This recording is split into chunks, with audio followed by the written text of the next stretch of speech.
Okay, hello and welcome back to the channel.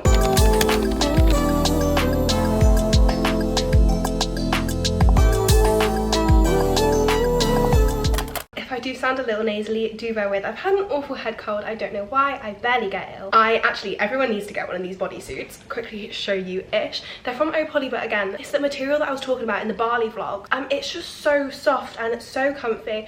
But oh my god, am I sweating now? I have also just grabbed myself a coffee, so make sure you do as well. A coffee, a tea, maybe a packet of biscuits, anything you want. Let's just have a good old chit chat about uni life, school life, going back. Don't know how I feel yet. I don't go back until another 2 weeks. I go back on the 19th of September. I know that a few of you might even be back already. I know that unis obviously start a little bit later. So yeah, let's just get into it. You know the drill. I would have asked you lots some questions, which I have right here, and let's get going. Okay, so I've got quite a generic question here, which I feel like a lot of people have asked, and that is just how do you motivate yourself to get work done? Now, if anyone obviously has been watching my stuff, I think, to be fair, I don't actually think this vlog is out. I spoke in one of my vlogs about how much I'm struggling right now with motivation. Like, you can ask Jed. Yesterday, I couldn't, like, I'm ill, but I couldn't get up to do anything, whereas this morning I completely switched it and I'm getting stuff done. But I literally just, I had nothing in me to be like, Imogen, you've got to do this, this, and this. I don't know why. Things happen, and I think the thing is with motivation is you have got to accept that on most days things aren't going to go your way, and that is completely fine. That is human. But with motivation, the thing that helps me, like if I'm speaking from a personal opinion, is literally scheduling. I know that a few girls did actually ask about my planner, which I love this planner so much. It's from a place called Papier. I'll link it down below, and it's basically a daily planner where I'll show you some of the stuff inside. The first bit, you've got like dreams and goals for this year, goal 1, goal 3, and whatever. So basically you get a weekly overview. I don't know if you're going to be able to see any of this, if it's going to focus, where you've got Monday through to Sunday, you've got 3 priorities you need to get done in a week, important to-dos, and a habit tracker. So like for the first week of January, one of my habit trackers was reading, because I really wanted to get into reading, and as you can see, I haven't ticked a single one of those. I still really want to get into reading. One of my best friends, Bethany, she's really into the Colleen Hoover books, which I've seen all over my TikTok, and I'm like, do I get into it? I feel like reading is such a great way to just like remove yourself from the world, and I really want to start to try to do it, but we'll see if we get there. And then it goes into another breakdown. It goes like menu of the week, shopping list, and then you get onto the schedule part where you literally have a schedule,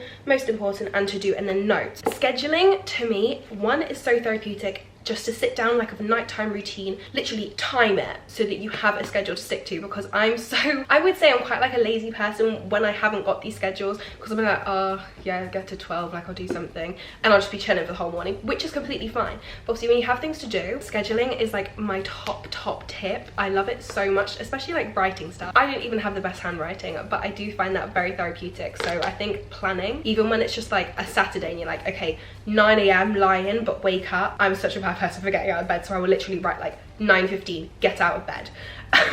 Like I plan it to the T, so that really helps me. Another thing that kind of ties into another question is like someone asked, I think it was, how do you get up in the morning? And it is literally scheduling, because I know that I have to get things done, as well as setting about 1 million alarm clocks, which Jed absolutely hates, but what can you do? Slightly moving on, but still linking back, someone asked me best tips for staying in a relationship whilst at uni. So I'm guessing that's from the perspective that you're at 2 different unis, or you've gone to uni and your partner's at home, or doing their job. Again, the scheduling, because I feel like when you move to uni, the biggest thing that I can say to you is communication. Communication. And I'm such a people analyzer where I can like tell if they're a little bit off with me, and I'll be like, what's wrong? And like I'd rather talk about it and get to the root of it, and Jen's exactly the same, than like kind of go on in this mood, I would say. And the thing is though, is a lot of time you will be texting, things can be taken in different ways. So a call, like a FaceTime call, and calls like little like, oh, do you want to do a little date night? I don't know, like it kind of brings you back to our lockdown days and long distance, when me and Jed would set like Wednesday night, we'd like eat a meal together on the phone, or just like little things like that. But communication, I feel like that's just like a solid stability rule in relationships. But then also scheduling, making time for your partner. I can't put this enough, especially if you have then gone to long distance. I think just making time, it's obviously different to everyone's relationship and everyone's circumstances of the context of that situation, because obviously if you're long distance, it's harder to then travel back and forth. But I think making effort is a really big thing that like on both parties you will recognize. I could talk about that for absolutely hours. I feel like there's so many different like levels that you can unpick. So if I have missed off anything, people like be free to comment down below and be like, actually I think this, or this really helped me, because I feel like together we can make a little forum in the comment section, which would be so handy for everyone, including myself. Someone then put, do you have any revision strategies that work now? I can't say as a dance college student that I do much revision. A lot of our work is more practical based, as well as theory, typing up notes, and then obviously doing our essays. So I don't do a lot of revising anymore. But things that work for me personally was flashcards, but like flashcards in the way that I've made it into like a little puzzle games, like things that would keep me interacted. I definitely think with revision you need to try all the strategies because it's very each to their own. You will find something that works for you specifically. So for me, it was making games out of things, which sounds really childish, but honestly it worked. As well as I know there's so many great websites out there which you can like type it all in and then they can test you. Like for our languages, I loved things like Duolingo. Hello. Hello, I'm just gonna grab some food. Do you have any tips on revision? Revision? I was saying I don't do much of it anymore, but I used to make like flashcard games because Imogen's one of those people who just like to draw out everything. Like she'll make it look so fancy annotating as well. Like yeah. She'll make it look amazing, but I just don't see a point in it. But then again, I don't revise. When you were revising, or if you ever did you ever revise? No, I've never revised. I'm not lying. You're lying. I was just naturally smart. No, you were. No, I passed like 3 GCSEs. Oh, Jed. Oh, Jed. Okay, well maybe he's not the best. I went to the worst school in like the UK, so. No, you didn't. In Sussex, in like the whole Brighton area, it's the worst school. Really? Yeah. But that doesn't take from you. You still had it. Yeah, but it's just like you get influenced. That's the wrong crowd then. No, there's the right crowd. If you get influenced by other people to not do your work, that's the wrong crowd for you. No, they're a good crowd. I Just think- not in school. Like, I still love my mates bits. I'm like. I really know, mates yeah, with like people you'll as well. love your friends, but I always feel like it's good to hang around with people who are gonna like say. No, they do push Have me you done- now, but yeah. like school time, Yeah. we all knew it's a load of rubbish anyway. They teach you the opposite things in life. Like, what's the point? Yeah, that is one thing in school is like they teach you how to talk about drugs in Spanish. And they teach you to do But everything then- on your own, like test. Again, I sound like a broken record going back to my scheduling. I always found that for like revision techniques, I could never sit down for an hour and do things. So I would sit down for 15 minutes, have 15 minutes, no phone, completely in there, testing myself. And then I'd have like 10 minutes going to get some water or getting a drink or getting a biscuit. I was very much a reward kind of girl, and I think I still am, where if I've done loads of work throughout the day, I'm like, you know what, I can sit down now and I can have a really big dessert. And that's how like I bribe myself, and that's completely fine because obviously that's how like I'm rolling, that's how I get things done. But yeah, I never could do it in an hour. I'd say like 15 minutes, 5-minute break or 10-minute break, and then I'd do it for an hour, but I would break it up, and that always worked 10 times better for me. Try it out, see if it works. That's so good. If anyone hasn't tried, try the Nescafe pouches. I think it's Nescafe. I have like the caramel ones, and now I don't feel the need to get a coffee machine or like those coffee granules, like, or sweetener. It's just all in one. It's banging. Okay, so someone put, was it hard making new friends at college or uni or just like moving schools? So because I grew up in Hampshire, year 6 that I left my Lymington Junior School. Was it junior school? Yeah, it would have been junior school, sorry. Yeah, so it was actually year 6 that I would have left, and then year 7 I moved to my high school, which is in my new hometown. As much as I was the new girl and I thought, oh, like I've got an advantage here, like I'm the new girl, like so many people are gonna make friends with me. Everyone's new. And I thought about it like, oh, like I'm not gonna make friends anymore because like everyone's new. But that's the best thing about high school, or like, how would you say, secondary school. For loads of people like change between it. I know that my mum says high school, but apparently it's a Welsh thing, but then I don't actually know if it's a Welsh thing. I think my mum's just on one. I don't know. So if I say high school, bear with. But yeah, everyone is new. Everyone is in the same boat. There are going to be about 1 million people that are like, oh god, like I'm really scared to make friends. Like, trust me, it gives me anxieties. Like when I go to events nowadays, I don't know anyone there. I'm actually going into my 3rd year of uni, and our classes have completely changed again. So I'm already like, am I gonna have like any real solid friends in this class? Because you kind of get used to each class as you move up through the years. Now I've got a whole new class, I'm like, ah, crap. But the thing is though, is you've got to make this effort with people, otherwise like you will get nowhere in terms of making friends. I feel like there are always people in that class who will be like, oh my god, like, hi, how are you? And all you've got to do is respond. And it sounds so like, oh, all you've got to do is respond. But you've just got to think everyone is in the same boat. A lot of people might have their cliques and they might have like come from the same school, or like they might have had friends, but like a lot of people have actually come like by themselves, and even though they might have their like school that they then come through to high school with, they'll still be new to a lot of people. So I definitely think it's about pushing yourself out there. I would definitely say that going through school definitely like helped my confidence go along, because you are just chucking yourself into new environments, and I think that's the best way. As well as school clubs. I think school clubs are a funny one, because like now they sound so like, oh, school club, like that sounds so young to me. But I definitely think it's a great way to like interact with people on a smaller scale as well, because I know that, well, for my school personally, not loads of people would go. But yeah, I think it's just about going in there, faking it till you make it, smiling at people, and the thing is, those schools do help you along. Like there'll be icebreakers. I know that loads of my classes did them, where it would be like, oh, you've got to speak to this person, tell them 5 facts about you. But I definitely think it's nothing to worry about. Schools are very encouraging, I think, in that manner, in terms of like getting people to know each other, if that makes sense. I feel like I'm gonna sound like a little broken record again when I'm saying like, oh, does that make sense? But it's actually kind of hard speaking to this camera, because I feel like I'm getting lost in so many different like thoughts, because I really should have like wrote out a list and then wrote out my points, because I don't know what I've covered now, but that's fine. But yeah, fake it till you make it, baby. Who's gonna stop you? Okay, career choices. I'm stuck between 4 careers right now. How do I know which is right? Okay, so I was actually stuck in a similar boat. So believe it or not, before I decided to go and do dance college, but me and my parents were actually touring different unis to do law. Yeah. Your girl wanted to do law. She was studying English language, media. I did, so this was A levels I'm talking about. So I did English lang, media studies. I did an AS in ICT, and then I did business studies. And I wanted to go and do law.